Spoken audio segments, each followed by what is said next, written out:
Ha, oshna. Nimaga? Alaykum assalom. Nima o'ylanib o'tiribsan? Diqqatchilik-da. Rossiyadan kelganingdan beri mana shu to'ngaylar sendan xursand. Bilib qoldim. Ha, bu kelasan, o'tirasan. Endi qishloq sharoitida uni qurish bo'lmayapti. Ko'ryapsan? Tiniq. Endi bitta savolim bor. Hozir kira qilay desam, bo'lmaydi. qarabdi, 100 ming so'm topsam toparkan, undan keyin arendasi bor ekan. Nima qilish kerak shunga hozir? Qara, pul bor. 1000 dollar bormi? 2000 bormi? Bor, jicha-picha bor. Endi uni aytolmayman. 6000 gacha pul bormi? Bor. 1000 dollar bilan zo'r biznes bu. Qara, ani qo'shni bor-ku. Shuni shilaka blokdan bitta 2,5 so'tiydan bitta joy qilibdi-da, ashitdan kuniga 600 ming daromad qilyapti. 1000 dollarga 600 ming. Sen ham buncha foyda qila olmaysan. 1000 dollarga 600 ming. 1000 dollarga 600 ming kuniga foyda. Bo'lmagan narsa. Bir oyda ancha pul ko'rsataymi? Ko'rsataman. Men ko'rsataman. Aniq bo'lsa bo'ldi. Jentrasi mana bu jentra. Jentra mana mashilaka blokdan shuni ko'tarib bu ichida kirganim yo'q edi. Ishni qilyapti. Men bilasanmi, ichim qora, hamma o'zlarini hisob kitobini qilib yuraman. Bu hozir betda mana bu jentrani olgan. Mana mashet mana chotki qilib ko'ryapsanmi? Nima biznes bu? Hozir shu boladan so'rasam. Mana bratan qilib beryapti hammani. Ashini so'rasam bo'ladimi? Bo'ladi. Akam o'ng'aring. Bu Rossiyadan kelgan. Yig'ib beryapsiz. Qo'shniga charchamasdan tushunsiz. U ham oyiga ko'p pul topmoqchi. Kuniga eng kami 600 ming topadi dedim. Uni qilib beryapsiz. Bitta bunga ham o'rgating aka. Puli bor ekan. Rossiyada ishlab kelgan. Lekin bu aldayapti aka. Aldagani mana. Top bo'lmaydi. Mana atido aytib beradi. Biznes yo'lga qo'yadi. Realniy narsalar. Haligi nima deydi? Mehnat qilgan odam hech qachon kam bo'lmaydi. Qilsa bo'ldi.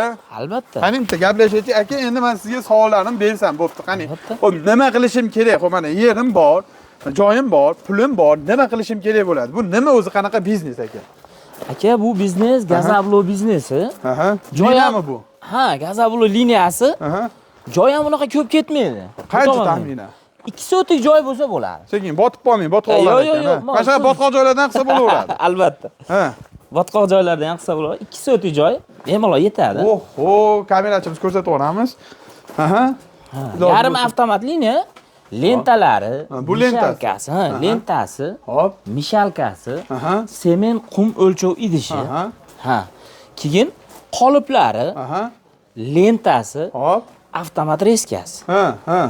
Komplekt shu holatda bo'ladi, mana.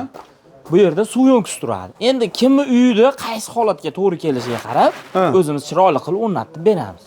Bu hozir keling bunday qilib hisob kitob qilaylik. Birinchi navbatda yer bo'lsa bo'ldi. Mana shunaqa yopiq pomishcheniya bo'lsa bo'ldi. Yo'q, buni yopiq bo'lishi shart emas. Ochiq bo'lsa ham bo'laveradi. Ochiq ham o'rnatamiz. Faqat bu akamiz haligi nima deydi? O'zlariga yana ham pishiqroq qilishdi. Mustahkamroq qilib tayyorlashdi, puxta qilib. Lekin ochiq joylarga ham o'rnatyapmiz. Muammosiz u. Buni ustiga klanka yopadi, endi sekin sharoit qilib olinaveradi. Lekin yopiq bo'lsa, yomg'ir yog'adimi, qor yog'adimi? Ish to'xtamaydi. Yomg'ir kunlari ham ish bo'laveradi. Albatta, ish to'xtamasligini hisobini qilib turib, shunga bular haligi nima deydi? Hisob kitob qilingan. Hisob kitobda shunga chiroyli variant bo'ldi. O'shaning uchun aka ochiq ham deb ikkilanishmasin, joyim men 8 so'tlik emas yo 4 so'tlik emas. Shu misol 2 so'tlik joyga bemalol joy bo'ladi. Buni g'ishini tahlab tashish shart emas.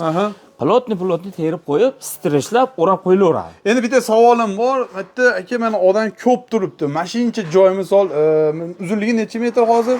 Bu liniyamiz o'rnagan joy, endi undan oshiqcha ham yana naves bordi. Liniyamiz o'rnagan joy 15 metr.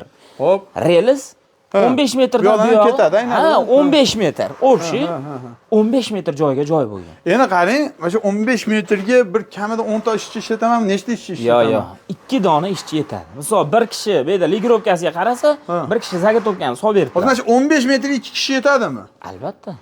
Bo'lishi mumkin. Masalan, qanaqachasi nima ish qiladi o'sha 2 kishi? Endi qarang, bir kishi mashida sementni, misol 2 qop sementni og'daradi.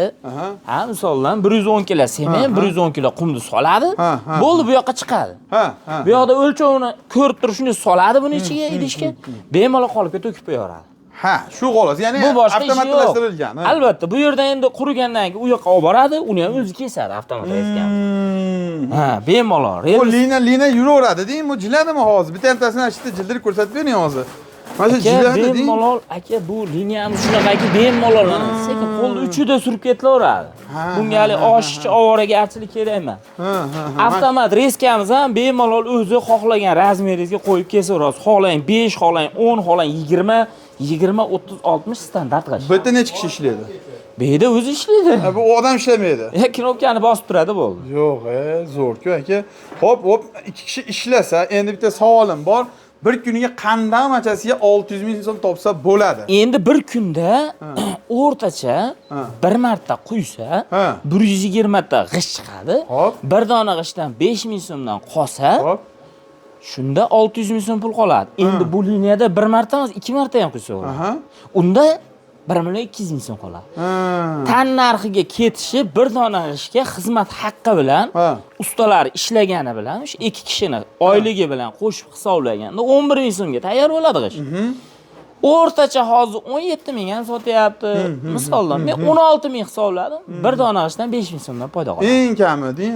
Ha, eng kami o'rtacha holatda 5 ming so'mdan qolganda bemalol ashmi aytgan foyda qoladi. Aka qani endi xo'p biz foydasini aytyapmiz-ku, minus taraflarni aytish kerak-da. Men o'zimga hisoblayman deyapman. Albatta. Bundan xo'p, ikki kishi ishlagan taqdirda bitta savol tug'iladi. Tok qancha 380 bu ko'p ketgan. Endi liniya turibdi endi misol aka. To'g'ri. Bu mana misol bu liniyamiz polni 220 ga o'rnayapti. Shu oddiy rozetkaga tiqilgan tok 220. 220. Bir fazali tokda ishlayveradi.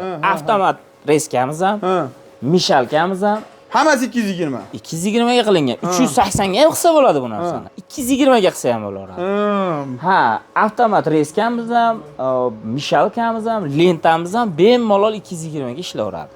Tokdan unaqa muammo bo'lmaydi. Qanchacha rasxod qiladi aka? Men общий rasxod. Endi motorlarimizga kelsak, motorlarimiz bular 1,5 kilovatdan bo'lsa, misol 1 kilovat rasxod qiladi. Xo'p. Bu yoqda motorlarimiz 1,5 kilovatdan 3 kilovat rasxod qiladi. Deylik, bu to'xtovsiz ishlamaydi. Siz rasa quysangiz 1 soat 2 soat qo'yasiz. Shu taraflari bor. U degani bir kunda 10 kilovat tok ishlatasiz. Mana sizga deng. Ana. Ha, tellari ham misoldan suv isitish sistemasi xolasini tokda isitsin.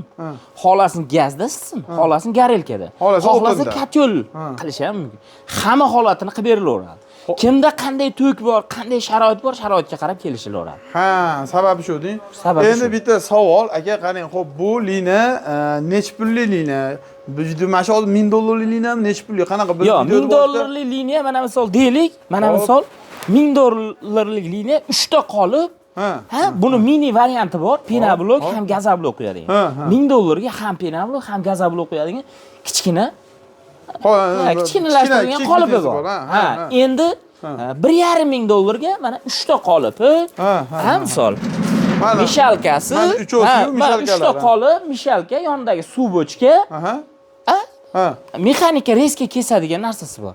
U $1,500. Endi mana shu liniyamiz, hali nima deydi, men shundan qilaman degan odamlar uchun avtomat reskasi, 10 ta qolipi, mishalkasi, lentasi, suv yo'nkisi hamma komplekt kelib o'rnatib, ustanovka qilib, chiqarib, ko'rsatib, o'rgatib qo'yish ichida. Xo'p, betonlarni chertojini beramiz. Shu holatda beton quyib beradilar. Bo'ldi. Shu joy $6,500 ga tushyapti. Mana shu hozir, mana shu hamma liniya 6,500. Demak, men mashina olib kira qilgandan, unda mashina ish qilgan yaxshi ekanda misoli. $6,500 ga misol o'rtacha mashina beradi. Tuftalog' ham beradi, to'g'risi. Odamlar narx arzonlaganda olib qo'yapti, lekin uni motor qiladi, keyin rasxod chiqaveradi. Yurgansa chiqaveradi. Buni endi aka misoldan birinchidan kimdir shuni orqasidan uy quradi, kimdir boshqa quradi. Kimdir sex qiladi. Siz foydangiz tegadi-da, endi misol xalqqa xudo xolisa, foydasi tegadi. Siz ham hammamiz foydamiz tegadi. Endi qarang, bu $6,500 deyapti. Kimlardadir, men birorta o'rtog'imdan ko'proq pul olsam, buni liniyasini kattalashtirsa bo'ladimi? Albatta. Qancha liniya qilsa bo'ladi? Mana misol bag'iga 10 ta, bag'iga 10 ta, yo bo'lsa bag'iga 20 ta, bag'iga 20 ta qilsam bo'ladimi? Bo'ladi. Bir kunda agar uzr, yana shu savolni uzib nima to'xtatma qilamiz. Bir kunda, ya'ni tindirmasdan, yozgi kunida, endi qishda kun kalta bo'ladi, yozgi kunda 2 marta, 3 marta quyib yuborsa, 20 ta ishlasa bo'ladimi? Endi ana shu savolga javob bersangiz. Endi bu liniyada baribir unaqa ko'p odam ishlamaydi. Rasa bo'lsa 4 ta odam ishlaydi. Siz aytgan 20 ta qolib bo'lsa ham 4 ta odam ishlaydi. 2 marta оборот qilsa 480 ta g'ish chiqadi. 480 ta g'ishni basarlash ham o'zicha bo'lmaydi. Endi buni avtomat liniyalari bor, $15,000 bor, $20,000 bor. Hattoki sement, qumlarni tarozda tortib, hamma o'lchovlarni o'zi qiladigan holatlari ham bor. Kerak bo'lsa, ulardan ham qilib berilaveradi. Haligi nima deydi? 500 so'm topganga ham, 1000 so'm topganga ham, 10 ming topganga ham qilib bera olamiz. Biz temirchi odammiz, xudo xolasa qo'ldan kelgancha harakat qilib, o'zaro kelishib chiroyli qilib. Endi savol, hop biz hozir vodiyda Namanganni adashmasam Chustimi qayerda turibmiz? Namangan viloyati Yangiqo'rg'on tumaniga Yangiqo'rg'onda turibmiz. Endi savolim shundan iboratki, bu qatlargacha dastlabki bormi? O'zbekiston bo'ylab dastavkamiz bor. Faqatgina vodiy bo'ylab narximiz 6,5 ming dollar bo'lsa, vodiydan tashqariga checha qo'shilib qoladi. Yo'liga qarab xizmati boshqasi. Jicha qo'shilib qoladi, lekin u ham bitiriladi. O'sha 6,5 ming dollarni ichida ustanokkalari bilan qanaqa bo'ladi? O'shani ayt so'rab olsa ham. Endi mana misol betonini chertojini chiqarib bersa, betonini quyadilar. Betonini quygandan keyin biz borib o'rnatishni deylik, ugonligi, mana qoziqlari, hamma narsasi. Urinni olib berasizlar. Urinini olib, o'rnatib, bu ish ham bir 3 kun, 5 kun, bir haftaga cho'ziladi. Joyiga qarab, holatiga qarab. Hop, chiroyli o'rnashi bizdan. Sement, beton istashga hamma narsalar o'zlaridan. Xullas, yurgizib berish sizlardan, qolgan rasxotlar o'zidan. Albatta, mana endi misol biz haftalab yura olmaymiz-da buni beton quyib boshqa qilib. Shuni hisobiga beton chertojini beramiz. Shu betonni quyib bersa, biz o'shani ustiga o'rnatib bera olamiz. Faqat quyilib, qatib bo'lgandan keyin kelib sirab o'rnatib berasizlar. O'shani bilib olganimiz yaxshi-da. Demak, ashuni hisoblarni olinadi. Agar bunaqa yopiq joy bo'lsa, yopiq joy, ochiq joy bo'lsa, ochiq joy ham bo'laveradi. Bo'laveradi. Endi aka asosiy savolni bering. Xo'p, mayli uni o'ljandik, qildik, pulni sarfladik. Xo'p, xom ashyoni qayerdan olaman degan savol. Xom ashyo endi o'zimizni mana misol qumshoq ishlaydigan oddiy qum. Oddiy qum ishlaydi. Hali yozda borib yotadigan qum. Ko'milib yotiladi o'sha qumda, to'g'rimi? O'zimizda mayin qum deydi. Mayin qum, Shu qumdan bo'ladi. Hop, Sement. Hamma magazinda bor. Sement muammo emas, qum muammo emas. Bunga qo'shiladigan alyuminiy pudra, kauchuk soda, ular ham bemalol O'zbekiston bo'ylab topsa bo'ladigan narsalar. Bor, Biz adreslarni tushuntirib, aloqaga chiqarib, bemalol qayda, kimda, nimada bor, tushuntirib qo'yiladi. Xudo xolasa. Xudo xolasa avvalo. Demak, bu liniyadan tashqari endi oxirgi savol berib qo'y. Liniyadan tashqari 6,5 ming dollarga qurdirdik. Yana qancha bilan boshlab oladi oxirgi savol bersam? Endi misol bir dona g'ishimiz 1100 so'mga tushadi deganimiz, misol 500 ta g'ish qo'yaman desa, 5 million 500 ming. 1000 dollar narxi bilan boshlaydi qo'shsa. 1000 dollar 1000 ta g'ish qo'yib, misoldan sekin davomli boshlanib ketaveradi. Boshlanishi demak qilsa bo'laverar ekan, xudo xolasa. Xo'p, hamma savollarga javob oldim degan umiddaman. Xudo xolasa mana ko'rdik, lekin haqiqatan ham zo'r ekan. Liniyalarini necha metrgacha chiqarib berasiz? Ashnasi qolib ketyapti, uni uzunligi mana necha? Liniyasi mana o'rtacha hozirgi bu yerda 5 metr, 6 metrgacha bo'lyapti. Joylariga kelsa, misoldan uzunroq bo'lib qolishi mumkin. Xo'p, o'shani kaltaroq bo'lib qolishi mumkin. Bu razmeri aytgan razmerda qilamiz 10 metr, 9 metrgacha. Razmeriga qarab qilinadi. Razmerigacha kelishiladi-da uni sekin-sekin borib, baribir birdan boshlab olmaydi. Boshida borib ko'rib, hisob-kitobini qilib, ko'rib beriladi. Nima qo'yiladi, qanday qo'yiladi, hisob-kitob chiqarib beriladi. Undan keyin ish boshlanadi, xudo xolasa. Gap yo'q. Demak, tushundim, hamma savolga javob oldim. Aka, sizga ham rahmat. Tushunmagan, yetmagan joylar bo'lsa, bemalol aloqaga chiqib, pastda nomerlarimiz bor. Xudo xolasa bemalol chiqishaveradi. Akalar, mana qo'limizdan kelganicha qisqa lo'nda ma'lumot berdik. Qo'limizdan kelgancha ma'lumot berdik. Albatta, vodiyda arzondan ko'rdim deyish esdan chiqmasin. Like, kommentariy yozib ketishim esdan chiqmasin. Sog' bo'ling, salomat bo'linglar.